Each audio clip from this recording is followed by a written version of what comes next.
What makes an ad memorable? What makes an ad effective? Does anyone other than Erik and Matt care? Answers to these questions and everything their wives never wanted to know about advertising await you in this episode of Erik and Matt Like Ads.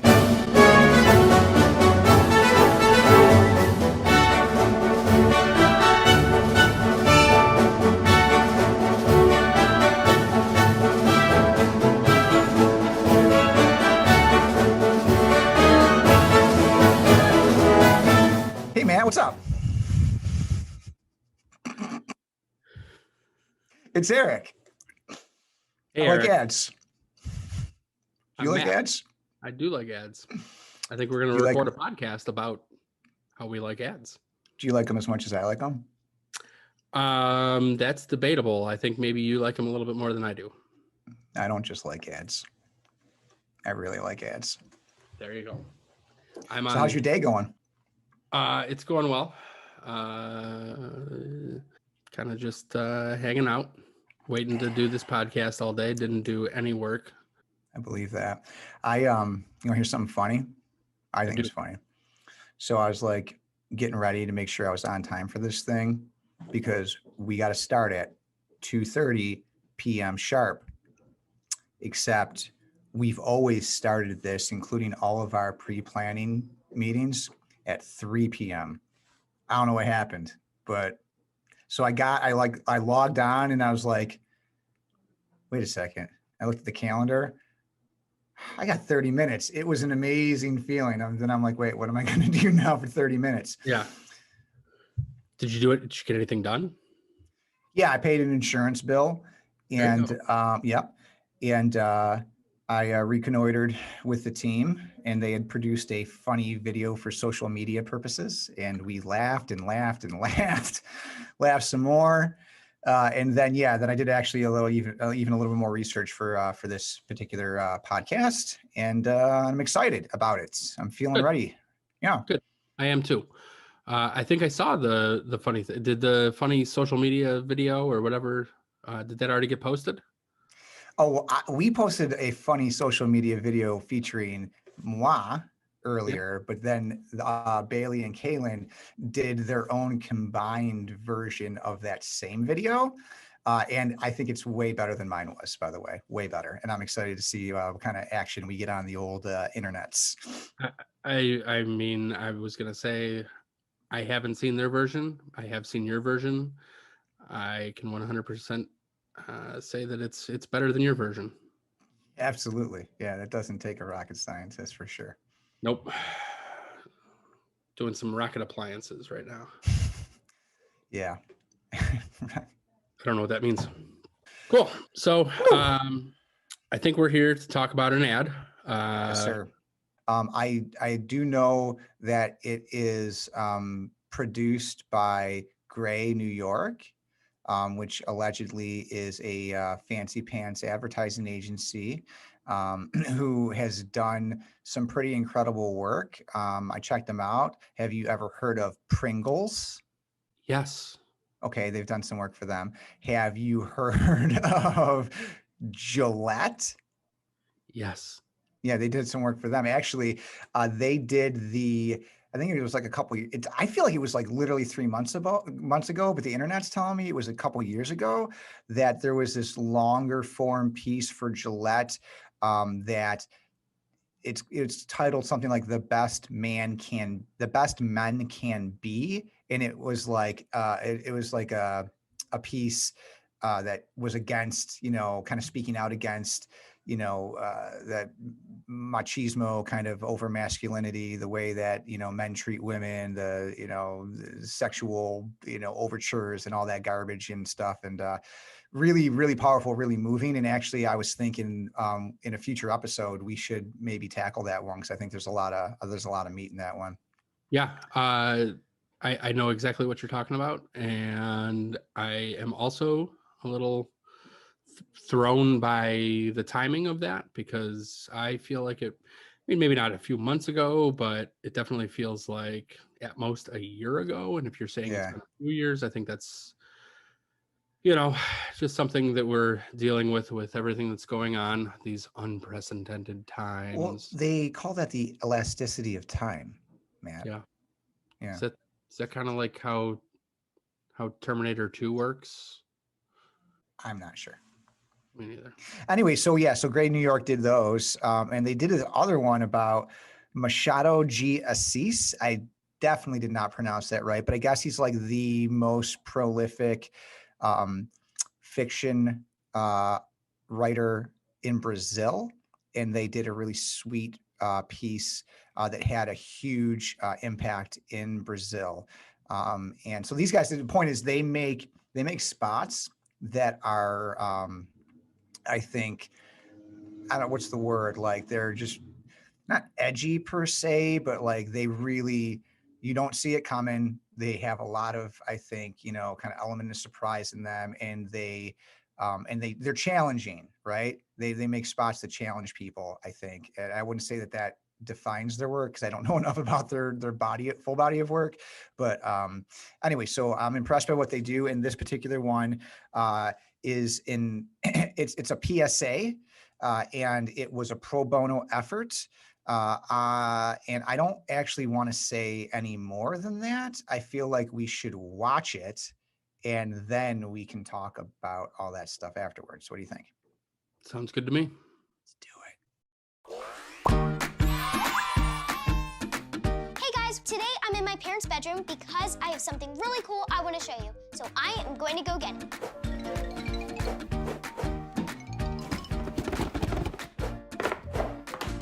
Ready to see what it is? It's a gun. I'm just gonna put it up to the camera so you can see it better. It's very heavy. There's a hole right here for when the bullets come shooting out. When you click this little trigger, press it to come all the bullets out. And once you run out, you just click this button right here, pull it out. This is what a bullet looks like. And how you load them is that you just go like that. Oh, that was cool.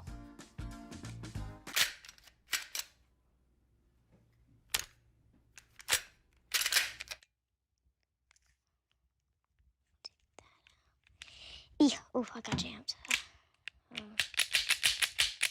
Oh, it's right there. Just need to get that bullet out.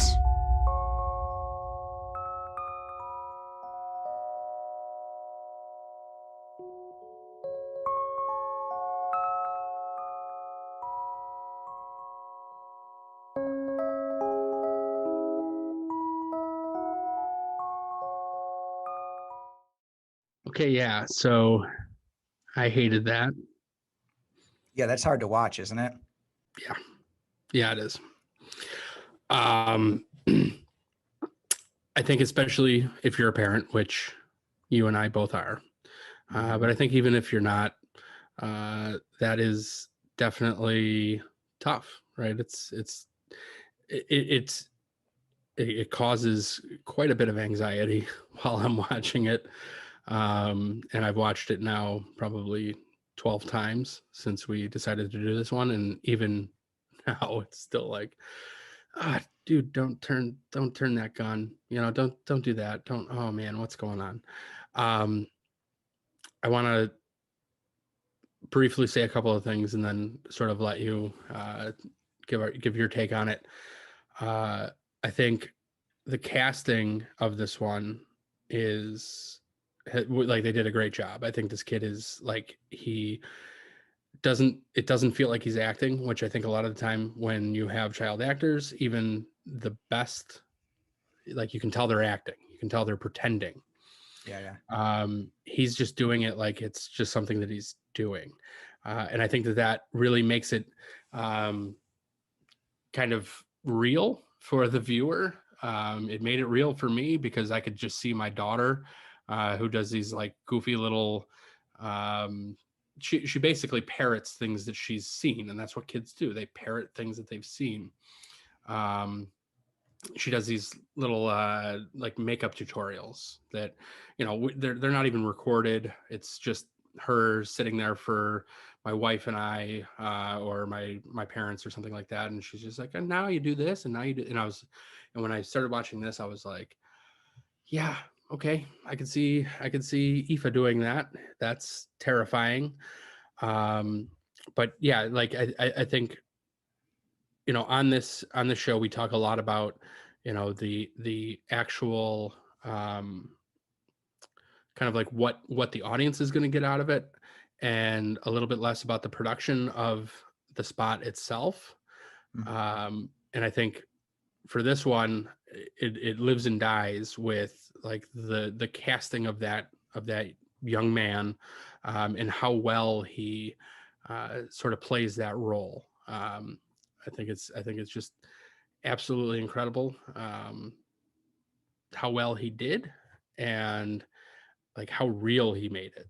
Because and I don't know, and maybe you have an opinion on this, I don't know if it was just sort of like, hey, go ahead and play with this thing and like talk about what you're doing, or if it's like, scripted and things like that. But yeah, I think that this is definitely a powerful one. Yeah, yeah. Yeah, I don't know what the approach was in producing it, because there actually isn't a lot of really good information online about it.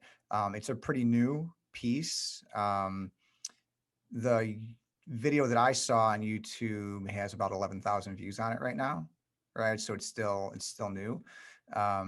But I agree with you that he does an excellent job. I think that they do a great job. I mean, if you look at the set, right, he's in his parents' bedroom. You can see mom's high heels on the floor behind him. You can see the doors open with all of dad's baseball caps on the inside of the closet door. Mom, I think looks like mom's bathrobe is on the unmade bed, right? It's very realistic.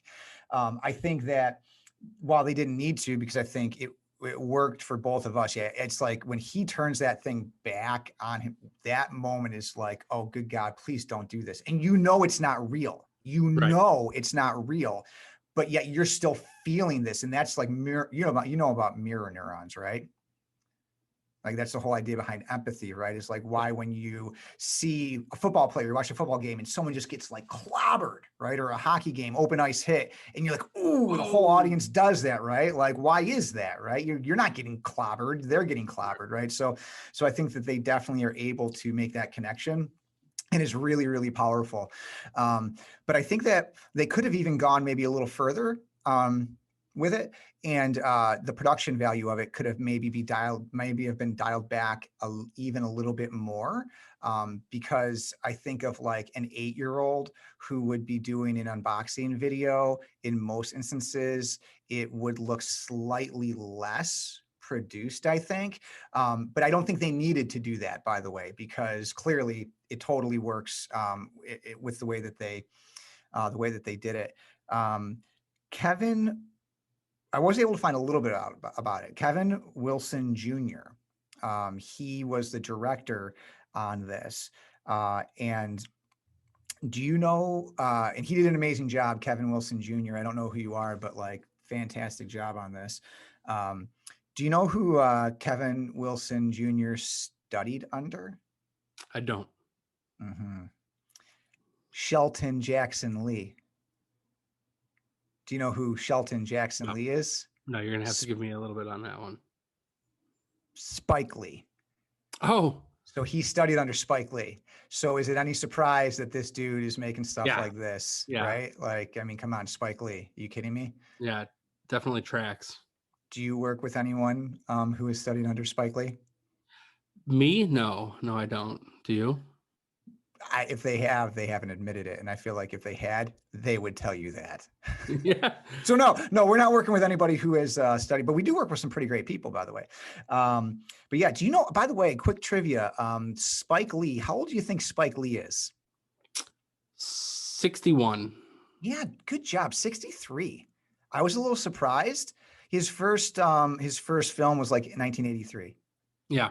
Going back a ways, right? Yeah, I was basing it off of just kind of knowing some of the stuff that he did in the early 90s. Yeah. Knowing that it would have taken him probably a while to get kind of the, I don't know, the ability to do what he was doing back then. You know, Yeah, like well, it, good like, for you, because I wasn't able to, like, that surprised me, 63.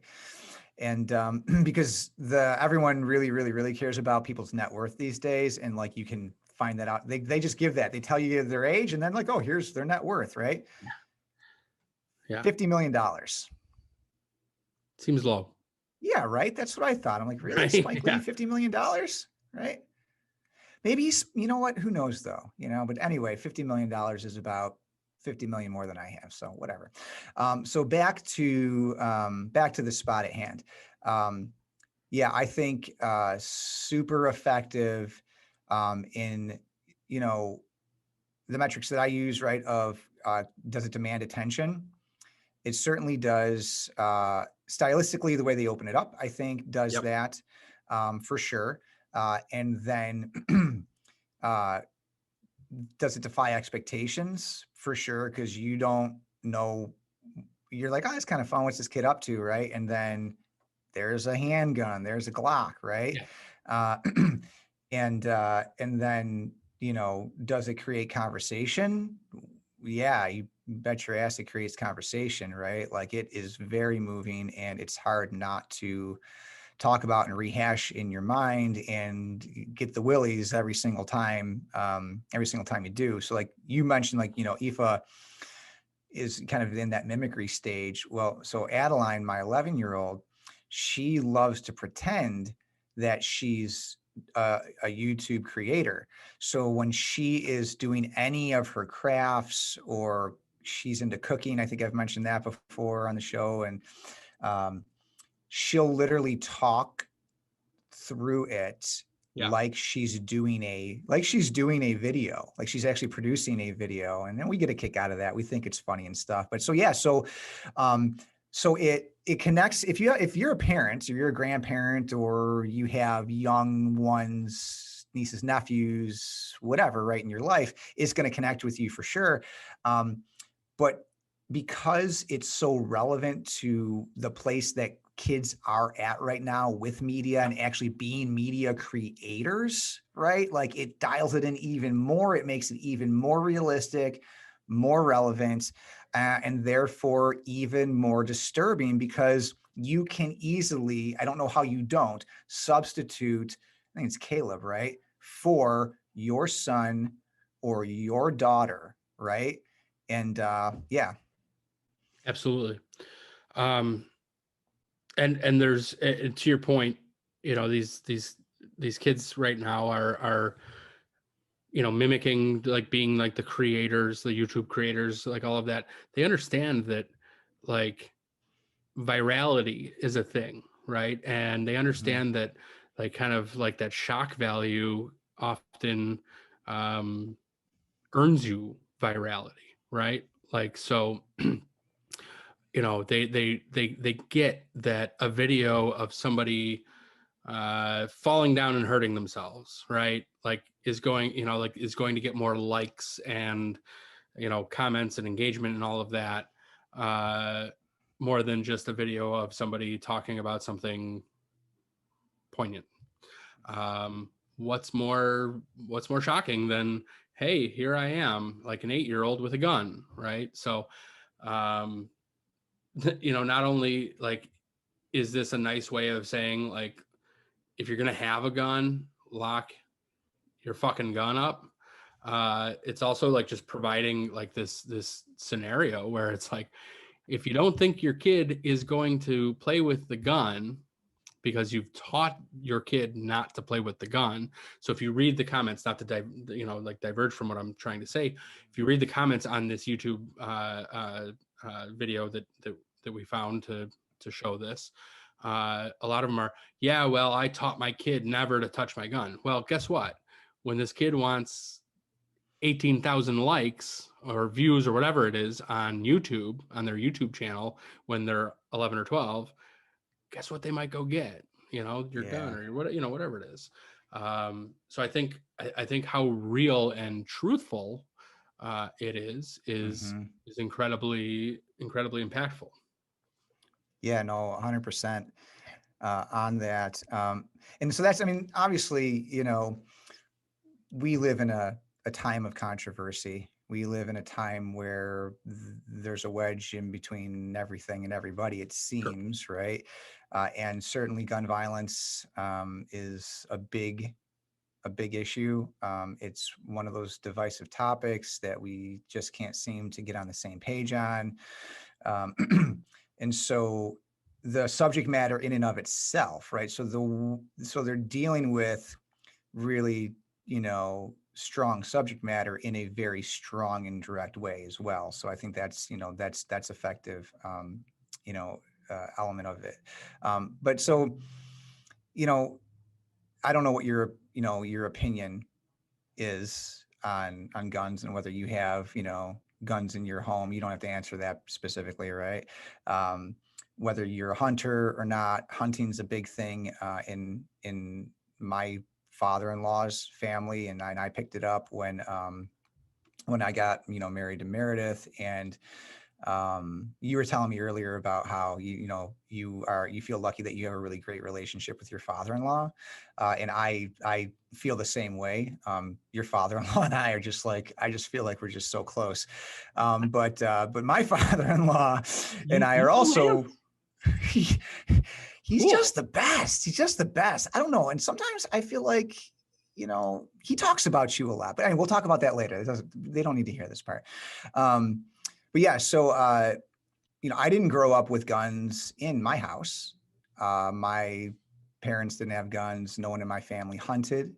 And so, you know, and I'm not a handgun guy myself. I don't have anything against the proper use of handguns. And actually, I was having a conversation with my daughter, who has shown an interest in deer hunting, because that's a big thing in our family. And so my son William, he's 13 now, and he has been hunting with a bow.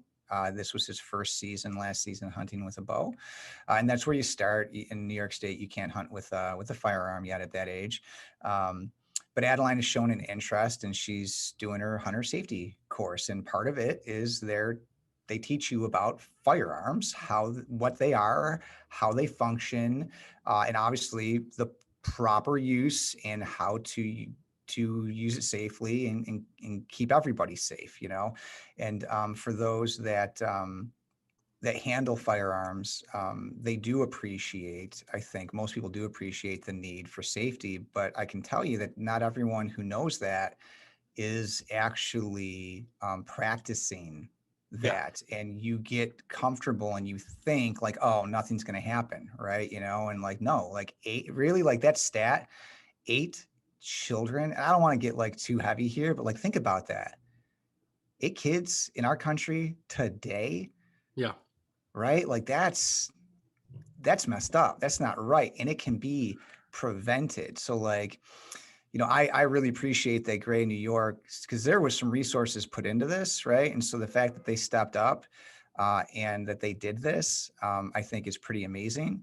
And this is the kind of stuff that I think, you know, we should see more of, because it's going to save lives, you know. And Yeah. whatever side you're on, I don't care, right? Like pro, Right. anti, in between, right? Like it's the right thing to do. And I think that as you know, ad guys, we have this uh not necessarily, to boil it down to, an ability to kind of stay neutral, but like this necessity, right? Like we have, like sometimes you have to stay somewhat neutral. And you know, it's tough because yeah, I grew up around hunters. My father wasn't a hunter. Nobody really in my family, as far as I know, has ever really been a like a gun owner type. There, you know, like there have always been shotguns and rifles, like at the family cabin, but those were tools, not, you know, not guns, or like some killing weapon, right? It was a tool to like go out and do this sport. I've never really gotten into hunting. It's not because I'm against it, you know. Love getting some some venison jerky, some venison steak, different things, you know, like I love that like family members bring me stuff, or actually Dan, our owner at Renowned Creative, literally gave me some venison last season. Awesome. I think I wonder if this is as kind of like neutral as you're kind of saying, because to me, I think the number one thing this does is either create a bunch of people on social media, which if you read those comments, right, like they're saying this is bullshit, blah, blah, blah, you know, like nobody would ever, and they're like focusing on the wrong thing rather than the right thing. Or it, like, I guess in the best case scenario, it sells a bunch of gun safes, right? Which I don't think is so. And I'm speaking from the frame of the nonprofit that put this on, which I can't remember the exact name of it. But at the end, at the end of it, it shows who that is. To me, it seemed like they are more advocating against guns in general than they are necessarily advocating for like safe gun use. And I think that this doesn't really, I mean, this advocates for safe gun ownership rather than like, hey, maybe you don't need a fucking gun, right? Like, So if you go through to their website, because they do post a little URL, real tiny at the end there, it is about safety and safe gun storage and education and and all that. And like I don't remember it all, but they have like these 4 steps, and they're kind of kid friendly steps where you can teach your kids, like if you find a gun, you should get away from it. So they say something like, imagine that the room that it's in is filling up with lava. So you got to get out of that room as fast as you can. And then they have some coaching tips for like parents. If you know whose gun it is, lock it up in a safe place and contact them. If you don't know whose gun it is, don't touch it and call the police. Right. So that is where they're at. And it's like it's a coalition of, I think, like across all states of, and I didn't look these up, but like different gun safety and firearm safety organizations throughout many states that are a part of this coalition that then this PSA is representing their initiatives. Okay. That totally makes sense to me. Obviously not exactly what I was envisioning, but I'm also obviously envisioning it from like my own personal standpoint, which is, obviously difficult not to do. These would all be better, more succinct episodes if we had like their brand strategy and their brief and everything like that in front of us. So from that standpoint, I think they hit the mark, right? If it's genuinely about teaching current gun owners about safety, like the safety of locking your gun and making sure that your kids don't have access to it, then I'm all for it. And I think that this was a fantastic ad. Yeah, and you're right. So like the comments, they say never read the comments, right? Never read the comments. And this is why, because you read the comments and you're like, I'm just angry now, or I'm just like, whatever, but I get it. Yeah. There's some people that are like, yeah, no, that's not realistic. It wouldn't happen that way. It's because they're seeing things like the ammunition is in the same place as the firearm. And that's like a big no-no. You do not store your ammunition where you store your firearm. You keep your firearm locked, 1, and 2, you don't put the ammunition there, right? So, but here's the thing. You can doubt that, and you can say like, but why are children finding firearms and they're shooting and getting harmed by them, right? Like, so clearly people who own these things are not taking the right precautionary steps. They're not doing the things that they know to do, and people are getting harmed, right? So you can, I guess, question some of that. And I think that's a little bit of denialism, right? That's going on there when you see something and you're like, oh, well, this, well, that, okay, gotcha, right. But still the statistics don't lie. It's happening, right? Yeah. What do you say about that? Yep. Not you, but Not you know, me. that Yeah. was No, I know. yeah, I know. not you. Yeah, damn it, Matt. Come on. What do you say, Matt? Tell us. I don't know. I wasn't prepared for this. No, yeah, and I totally agree that it's definitely denialism. I think that's a word I've never uttered in my life before, but Me neither. I don't think it's actually a word. It is I not. don't think it is. But that's okay. We have our own. We're building our own lexicon, Matt. Just two professional copywriters talking about stuff and using Clorox is a made-up word. words. But yeah, like I think it's, yeah, don't read the comments. Those aren't going to be the people that you were targeting anyways. Like, so like really, even if their comment is negative, like if they're saying, well, this would never happen because you lock it up and you keep the ammunition away from it, well then good, you don't need to teach them. Like, right, like even though they're saying something negative about your body of work that you've put forth to the public, that's great, you already know that, like this is meant to teach people who don't know. So that's Yeah. not not your audience, and Yep. whether or not they're telling the truth, I often wonder as I'm reading these things, because people are saying, oh, well, I keep them separate. And then they're also the same people that are saying, well, if somebody ever came into my house, I would have my loaded gun ready in 2 seconds. And it's like, well, if they were in two different places, how would you do that? Don't want to get into that too much because that's my own feeling and that's not what this show is about. But yeah. If that's not the audience, let them comment. It's fine. Yeah. I had a thought. I was like, oh, that's a good one. I could add on to what Matt's saying there, and it is gone. Oh, this is what it was. I think sometimes, and this is not just about guns. This is about anything where you have a strong opinion or worldview, right? And something comes along that smells like a threat to it, right? Yeah. Like this spot, right? It's really about gun safety and just saying, hey, everyone, like, can we just like do the smart thing that we already know to do? It's not expensive to do this, right? And let's just do that.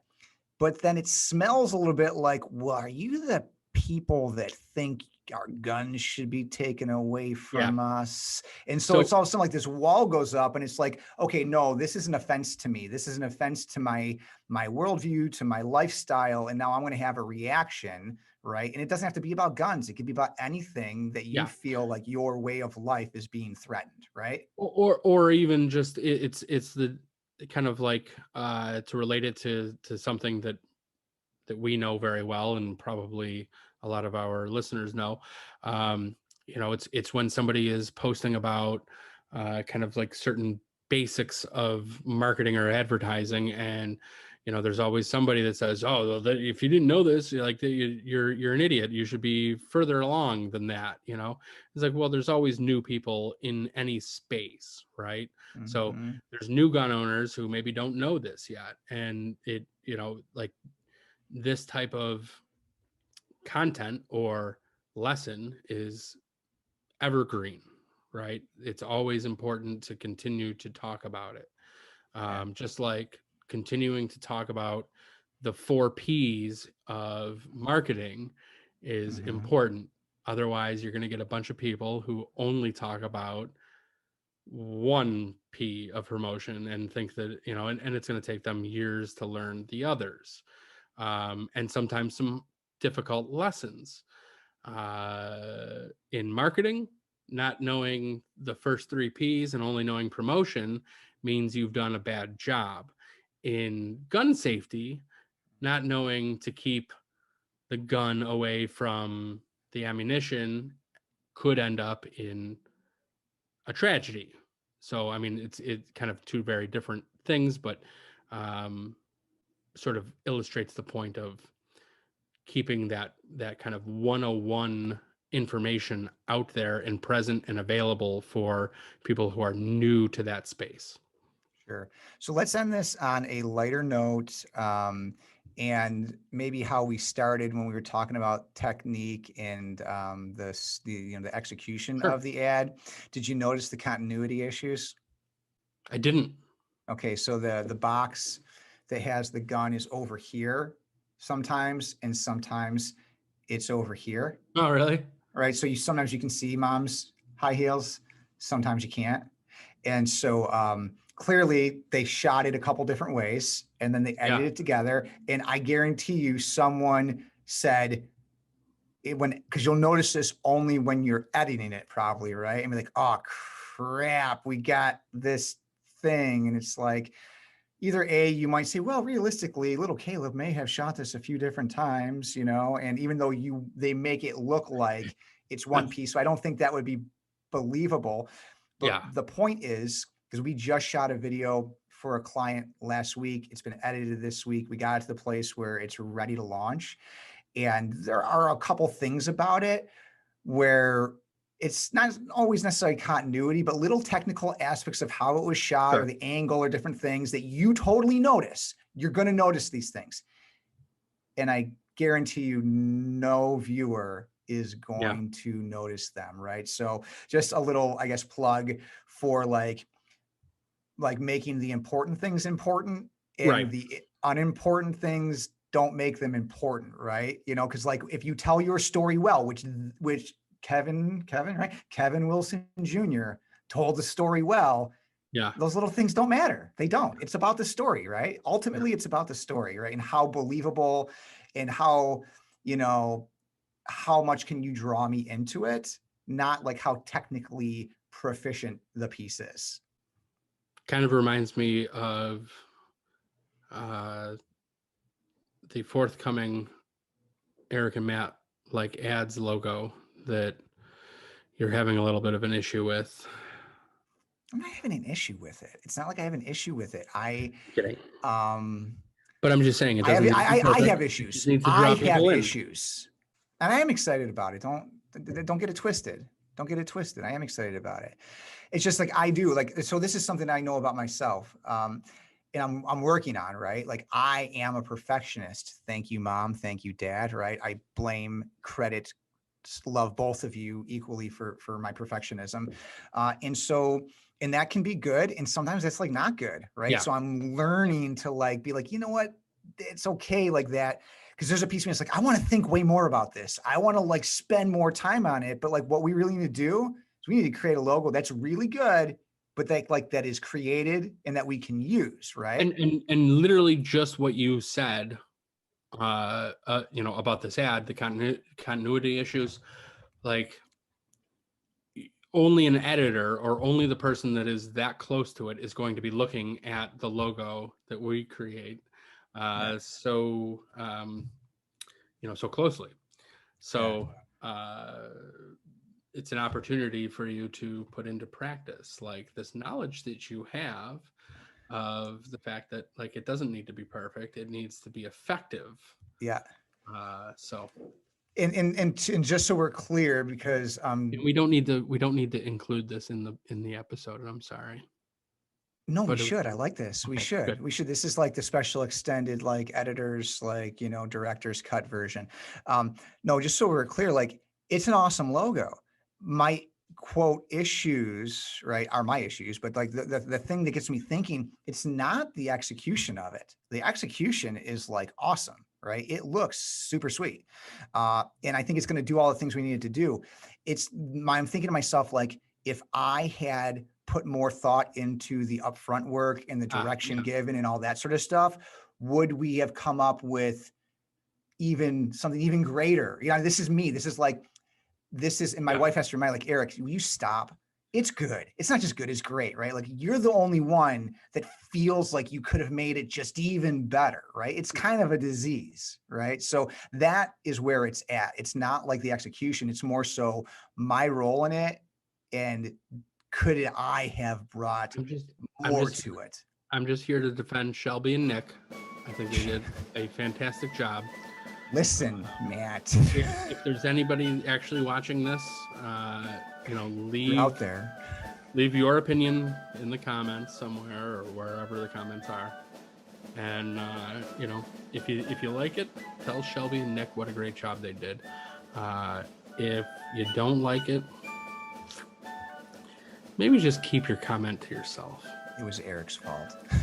Yeah, there you go. If you don't like it, it was Erik's fault because Shelby and Nick are still amazing artists. Yep. All right. Absolutely. Thank you, friend. This has been a fun one. All right. All right. Now what? Do it. So how do we open up? Just This is I'm Erik Matt. Hey, and this is Erik Matt. yeah, you know, let's skip the whole like formality. Just like, hey Matt. Okay. Hey, Erik. You look fantastic. Thank you very much. I like this week's sweater. I knew I was going to be seeing you. Yeah, and I absolutely was like, what sweater is appropriate for the weather level today?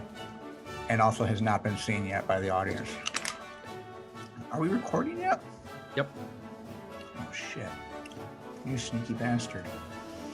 Hey, what's up, Matt? Not too much. How I are got you? nuts in my teeth. Hold on, I got nuts in my teeth. Hold on.